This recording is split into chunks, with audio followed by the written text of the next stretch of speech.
حکمت دین کا اولین مسئلہ معرفت رب ہے.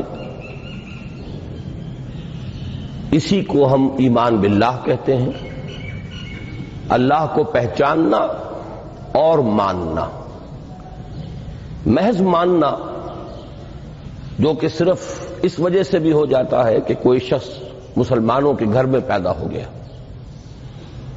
تو جیسے اس کے والدین مانتے ہیں اسی طریقے سے وہ بھی ماننا شروع کر دیتا ہے. تو یقیناً اسلام کے لیے تو جو شرط لازم ہے وہ اس ماننے سے بھی پوری ہو جاتی ہے. لیکن اصل میں جو شے انسان کے کردار پر اثر انداز ہوتی ہے، اس کی شخصیت کو ایک خاص رنگ میں رنگ دیتی ہے، جسے قرآن صبغت اللہ کہتا ہے، اللہ کا رنگ. اس کے لیے اصل میں جو چیز ضروری ہے وہ اللہ کو پہچاننا ہے. معرفت رب اور ایمان باللہ. میں نے عرض کیا تھا کہ اس کے لیے بھی انسان کو تذکر کی ضرورت ہے. یہ شے اصلاً فطرت انسانی میں موجود ہے، صرف یاد دہانی اس کے اس ڈورمنٹ کانشسنس کو، وہ شعور کے جو سویا ہوا ہے، خوابیدہ ہے، اسے ایکٹیویٹ کرنا. اور اس کے لیے ذریعہ ہے تذکر بالقرآن. قرآن کے ذریعے سے تذکر، یاد دہانی حاصل کرنا. اس کے بعد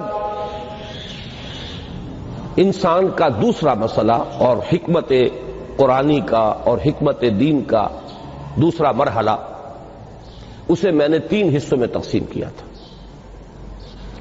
ایک تو یہ کہ انسان کی فکر، اس کی سوچ، اس کا علم، اس کے نظریات و افکار یہ صحیح رخ پر پروان چڑھیں، پیش قدمی کریں.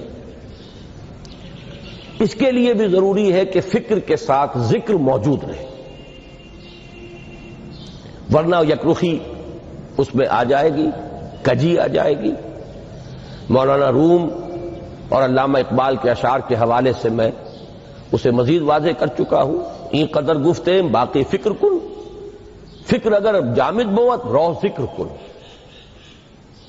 اور جزب قرآن زیغمی روباہی است، فقر قرآن اصل شاہنشاہی است. فقر قرآن اختلاط ذکر و فکر، فکر را کامل ندیدم جزب ذکر. اور اس ذکر کا سب سے مؤثر، سب سے عمدہ، سب سے اعلیٰ، سب سے جامع ذریعہ نماز. دوسری ضرورت انسان کے عمل کے درست رہنے کی ہے. عمل کج نہ ہو جائے، اس میں افراط و تفریط نہ ہو، عدم توازن نہ ہو. صراط سوی، درمیانہ راستہ، صراط مستقیم، سیدھا راستہ. قصد السبیل، وہ راستہ جو سیدھا انسان کو اپنے منزل مقصود تک پہنچا دے. یہ قرآن مجید کی 3 اصطلاحات ہیں. اس پر انسان کا قدم جمع رہے، ادھر ادھر کی پگڈنڈیوں پر وہ کہیں مڑ نہ جائے، نہ وہ نفس امارہ کے سے مرعوب ہو یا مغلوب ہو، نہ ماحول کے غلط اثرات سے متاثر ہو، نہ جذبات کے کسی طوفانی رو کے اندر بہہ جائے. اس کے لیے بھی ضرورت ہے ایک مستقل، زندہ، بیدار، حقیقی تعلق مع اللہ کی.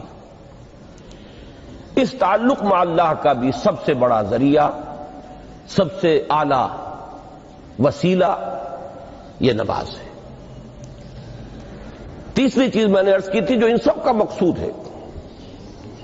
اصل میں یہ تمام چیزیں بھی ایک سطح پر آ کر ذرائع کی حیثیت حاصل کر لیتی ہیں، حکمت دین کے اعتبار سے، فلسفہ دین کے اعتبار سے. ان سب کا اپنا ایک ہدف ہے اور اپنا ایک مقصود ہے، اور وہ ہے انسان کی روحانی ترقی،